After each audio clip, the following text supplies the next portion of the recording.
होला कॉमर्स कर मैंने अभी तक यही लफ्ज़ सीखे हैं जी। मैं इस टाइम आ गया हूँ स्पेन के एक शहर मैड्रिड में। मैड्रिड कैपिटल है यहाँ का। और मैं आपको बताने लगा हूँ कि मैं स्पेन आने की मेरी वैसे तो रीज़न यही थी कि मैं घूमने फिरने के लिए आया हूँ, लेकिन जनाब मैं यहाँ से जाऊँगा पोर्चुगाल और आपको बताऊँगा कि पोर्चुगाल के अंदर आप अपनी जो है वो पेपर किस तरह से ले सकते हैं। जो भी लोग अगर यूके में रह रहे हैं या किसी और कंट्री में रह रहे हैं तो पुर्तगाल के आपको पता है कागज़ सबसे जल्दी बन जाते हैं, जिसको पेपर्स कहते हैं या सेटलमेंट कहते हैं। इवन मैं भी यूके में रहता हूँ और मैं भी सोच रहा हूँ कि यार अगर मेरी भी सेटलमेंट यूके में नहीं होती तो मैं भी पुर्तगाल की तरफ जाऊँगा। तो मेरे वहाँ पे एक बहुत ही प्यारे अजीज़ दोस्त भाई हैं, उन्होंने मुझे सारा प्रोसीजर जो है वो कह रहे हैं जी हम हैंडल करते हैं इसको।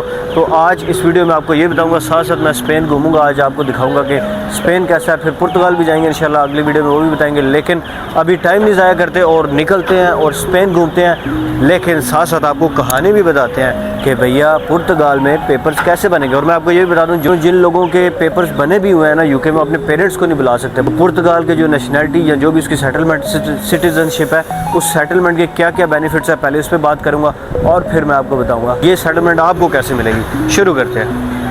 स्पेन का और पुर्तगाल की सबसे मज़े की बात यह है कि यहाँ का मौसम बहुत ज़बरदस्त है। मुझे मतलब पाकिस्तान वाला मौसम है, पाकिस्तान वाला गर्मी वाला नहीं है। इतनी ज़्यादा गर्मी नहीं होती और ना ही इतनी ज़्यादा सर्दी होती है। यूके में शदीद ठंड पड़ जाती है, लग बता जाता है। और यहाँ पे सरकार इतने मज़ेदार मौसम है। ये आपका भाई और ये हमजा शनवारी पीछे कच्छा पहन के घूम रहा है और बड़ा मज़ा आ रहा है।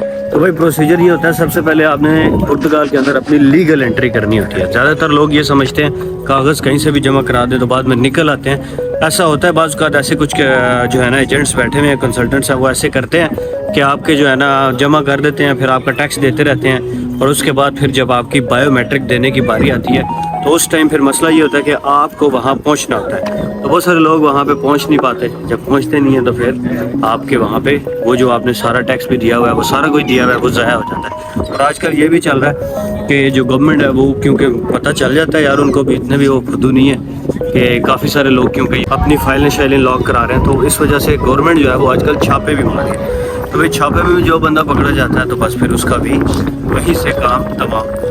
तो मैं आपको बताऊंगा कंप्लीट लीगल और ज़बरदस्त किस्म का तरीका, जिसके थ्रू आपने अपनी जो है ना वो फाइल भी लॉक करानी है।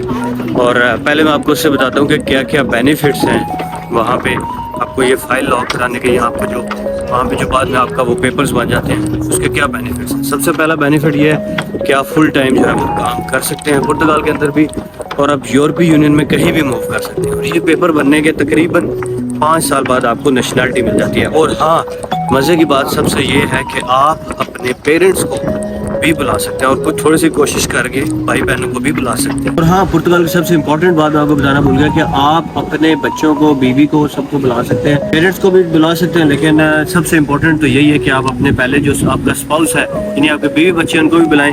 हस्बैंड है तो वाइफ को बुलाएं, वाइफ है हस्बैंड को, और बच्चों को भी साथ बुला के आ सकते हैं और पेरेंट्स को भी बुला सकते हैं। अच्छा, बहुत सारे लोग ऐसे हैं भाई जो जैसे मेरी तरह रहते हैं यूके के अंदर, स्टडी वीज़ा पे आए हुए हैं। तो प्रॉब्लम ये आ रही है उनको कि उनके पेपर्स वहाँ पे नहीं बनते, स्पॉन्सरशिप जॉब नहीं मिलती, बहुत सारे और भी मसाइल हैं, आपको पता ही है, ठीक है, जो ख़ास कर स्टडी वीज़ा पे होते हैं। तो उनको 5 साल, 7 साल, 10 साल भी हो गए हैं काफ़ी लोगों को, और उनकी कोई वहाँ पे फाइनल सेटलमेंट नहीं हुई। तो भाई फिर उसका तरीका यही करना चाहिए उनको, जैसे मैं अभी आ गया हूँ स्पेन और इसके बिल्कुल साथ बॉर्डर है पुर्तगाल, तो मैं यहाँ से भी पुर्तगाल भी जाऊँगा। तो वहाँ पे जाके आपने करना ये है कि एक कंसल्टेंट है हमारे भाई, उनका नाम है जी ऑलवेज प्रॉमिस के नाम से, आपने उनके थ्रू अपनी करानी है फाइल लॉक।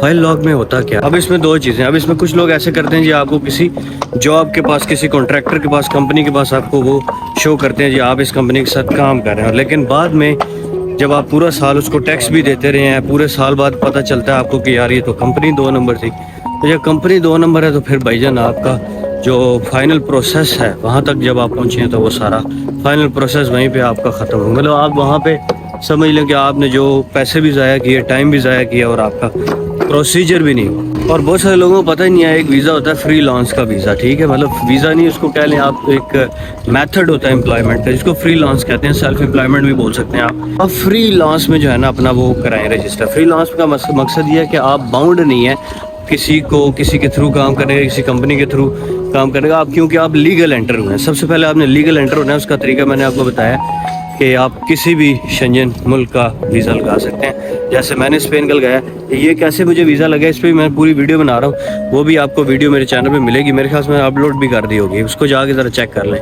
और हाँ, अगर आप लोग रह रहे हैं किसी भी यूरोप के कंट्री में, जैसे आप इटली में रह रहे हैं या किसी भी और कंट्री में रह रहे हैं, तो भाई आप लीगली तौर पे आप एंटाइटल्ड होते हैं। आप पुर्तगाल भी आ सकते हैं, किसी भी आप यूरोपीय कंट्री में मूव कर सकते हैं। तो भाई तरीका आपने ये करना है, बस आपने किसी तरह लीगल तरीके से पहुँचना है पुर्तगाल। अब जब आपकी लीगल एंट्री होगी भाईजान, फिर मसला ही हल हो गया। फिर आप वहाँ पर जाके एज एन फ्रीलांस रजिस्टर करेंगे खुद को।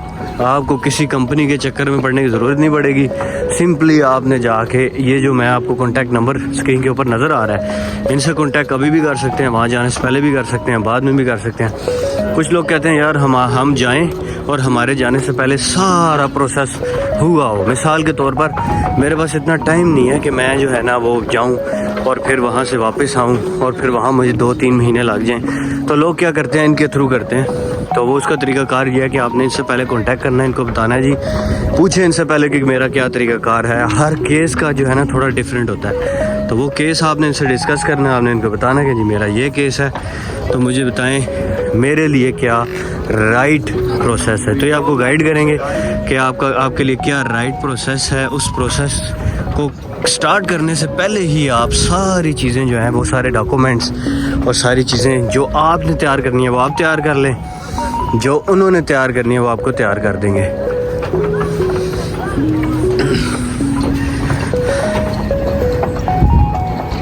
तो स्ट्रेट अवे जब आप वहाँ पे पहुँचेंगे तो आपका सारा प्रोसेस हुआ होगा। बस आपने जाके जो उस प्रोसेस का फाइनल है वो आपने करना है। उसके बाद आपकी बायोमेट्रिक होने की कोई डेट आपको दी जाती है। मेरे ख्याल से वो आजकल काफ़ी देर बाद आती है। पहले तो 2 साल बाद आ रही थी, लेकिन सुना है कि आजकल 6 महीने से साल के दौरान आपकी आ जाती है। लेकिन इस कंसल्टेंट के थ्रू करने का सबसे बड़ा बेनिफिट यही है कि आपको गाइड सही करते हैं, उनका एक्सपीरियंस है काफ़ी ज़्यादा। तो भाई जितने भी लोग हैं यूके के अंदर, ख़ास कर जिनकी सेटलमेंट नहीं हो रही, या यूरोप के अंदर है, इवन दुबई के अंदर भी हैं, तो भाई आपका भी काम जो है यहाँ से हो जाएगा सेटलमेंट का। और मैं भी आपका भाई जो है, मैं भी जा रहा हूँ कल पुर्तगाल, और मैं भी जाके अपना सेटलमेंट का काम वहीं से कराता हूँ, स्टार्ट कराने लगा हूँ। तो थैंक यू एवरीवन। मेरे ख्याल से अब कोई वजह नहीं रह जाती इनको कॉन्टैक्ट ना करने की। तो डिस्क्रिप्शन के अंदर वेबसाइट भी दी गई है, कॉन्टैक्ट नंबर डिस्क्रिप्शन में भी मौजूद है, स्क्रीन पे भी आपको शो हुआ है। Thank you everyone. और मेरा व्लॉग ज़रूर देखिएगा। मैं स्पेन भी आया हूँ, स्पेन पे मैंने पूरा व्लॉग बनाया है कि स्पेन में कौन कौन सी जगह हैं, वो भी ज़रूर देखना है आपने। Thank you everyone. मिलते हैं अगली वीडियो में। खुदा हाफिज़।